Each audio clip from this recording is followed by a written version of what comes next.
go over how to hip hinge with the dowel.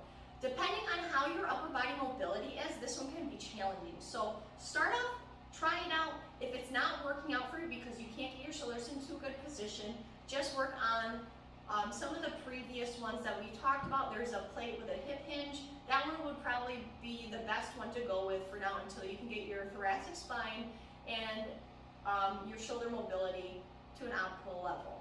Which, if you're working with me, we would be working on that as well based on your fitness review. So let's go ahead and go over this movement, and then we're going to go ahead and apply it. So you're going to have a dowel. You can take a broomstick at home as well, and take off the top of the broom. This is going to apply either way.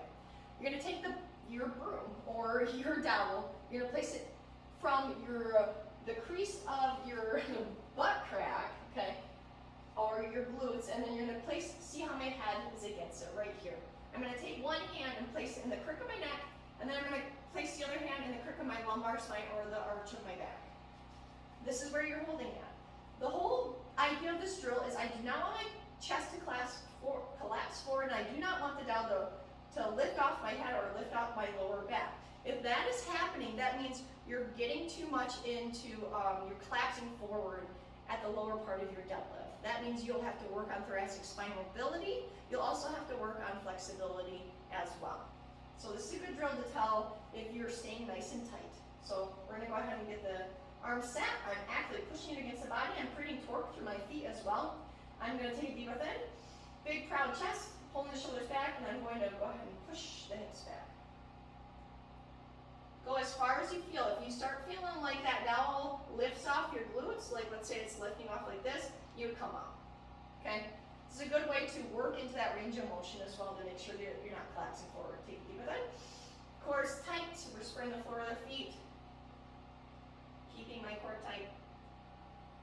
Weight in the middle of the foot, and then big breath out. Do a couple of reps on each side. We're gonna go ahead and switch so you can see the other way when I'm doing this. So you see I'm connected, everything's set. I'm gonna take a deep breath in, core is tight. And you'll notice, depending on one side or the other, one side might be a little bit more flexible than the other one. This side's my little bit of a tighter side, and I might collapse a little bit. So everybody has different mobilities on each side as well, depending on what patterns that you're making or doing throughout the day for work and recreational or just everyday tasks, okay?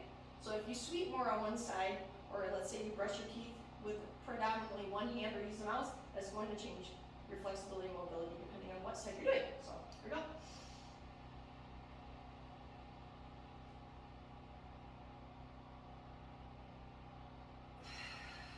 Squeeze the weights.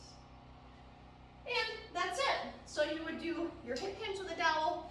If you feel like you cannot get into a deep range of motion, if you're like, let's say here, and you can't get nice and flat back, that's fine. Just keep working that range of motion until you feel comfortable.